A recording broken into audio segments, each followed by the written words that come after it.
hayyee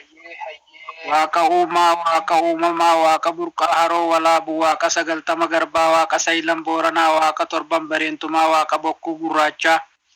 waaqa ciicoo gurraatti waaqa caffeetumaa waaqa shanan gadaa oromoo nagayaan nu oolchitee nagayaan nu bulchi nagayaan nu bulchitee nagayaan nu oolchi kan faanti lafaan lolte kan sammuu waaqaan lolte nurraa qabi irraa gora nu oolchi dogoggora nu oolchi hamaa nurraa qabi tolaa nutti qabi guddaa nuu mul'isi nuu bulchi waan qabnuun nu bulchi roobaan nagaya roobni nagaya gadaan nagaya barri nagaya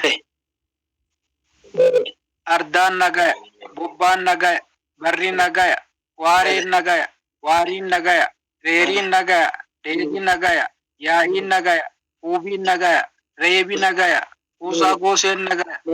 ijoolleen kichuun nagaya dirreen nagaya dirree dirri liiban nagaya liiban golbaan nagaya albee golbaan nagaya saaquu waasoon nagaya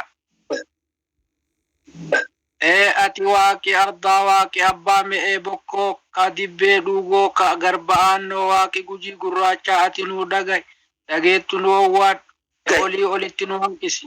gadii gaditti nu hanqisi sadalla lamaanii achumatti nu hanqisi barri nagaya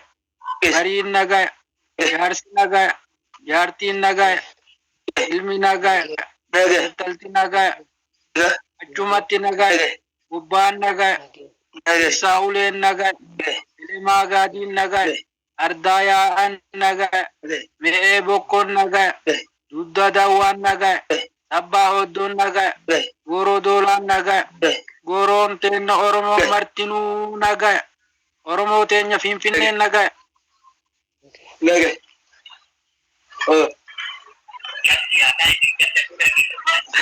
Moji. Qabatanii aadaa qabaadhaa rafa abduu qabaadhaa adeemaa milkii qabaadhaa miilaan lafa qabaadhaa harkaa waaqa qabaadhaa coqorsaloo haa ta'a gannaa fi bona lalisaa odaa dagaagaa ta'a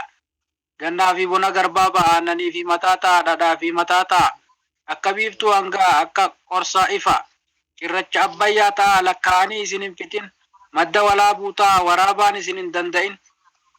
gommattuu fi tolfattuun isin danda'in bona ongee baraaramaa ganna ballaqqe of kolaa hamaa fi hamtuu isinirraa haa qabu kumaatama horaa kan hortanii wajjin bulaa wal bira oolaa bulaa safuu waliif qabaadhaa eebbi kun eebba gosaatii qabatee isin biraa hin hafin dhaladduu lagarraa ta'a baattoo jaldeessaa ta'a eesumni gaariin dhalate gidduu keessanitti haa argamu eebbi gosaatii isin bira hin kutin harrii waliin filadha ayyee xiqqoo of kolchaa isiniif geerara tokko isiniif geerareen irraa isiniif bu'aa isinitti dheerachuu mala yoon isinitti dheeradheen of kolchaa jecha itti fufi ayyee loola gaafa doon birkaa lola ijoollee baalee akaakayyuu koon lole abbaan koo irraa dhaale abbaa kootirraa laale bosona seenuu yaale bosonni mana goota bosonuun nyaata goota osoo manaa hin bahin qabsaayaa maa of goota lafa kaaneen geerrarruu lafee teennatu goota gootummaarree dhaloota waanyitee akka goota maal lafa gurgurree seemmichaan lafa binnee taatoon mana ijaarre lolli nuufarraa miti osoo maa lollu jaarre nu feenaan koottumaarre nupeenaan kottumaarre abba daamaa sakaraa gurbaa abba karaa abba daamaa sakaraa gurbaa abba karaa gurbaa gaafa gaasoree dhaadatee gaara koree dhiira kilaashiin fixee jilbiibbatee dhukaase dhaabatee itti soree ta'uleen qabatintu nutti dhaadatti saree jaal marrootu kaan feene tuttuqanii alanaa akka simbira barii waccisiise garana dheengadda waggaa tokko waggaa lamaan baranaa mallattoon itti himaa dhaggeeffadhaa jaranaa mallattoon itti himu tajarruu baattee deemtu eenyuun gaafattanii raasaa laaltanii beeytu akka egeeree kotteeleen ol dachaate kottooytummaan hundii ajjeeraan nama taate duula nurratti banti dullaa irra rarraate hin jirreen jiraa gadi hin duuneen du'aa oli miseensi warri du'ee siree fi adii ceetee hiree waliin nufinnaan hiriyaadha nu seete. Dhalattee isiitu yoo haati beeyte malee abbaanu quban qabne dhalattuu karaa gubbaa ala kanaa daddabne osoo harkaan hin qabne harkaan qureessitiif harkaa bayuu daddabne geerarsaan sosokkuu daawwaliitti qabne yoom jecha isii dhabne yoom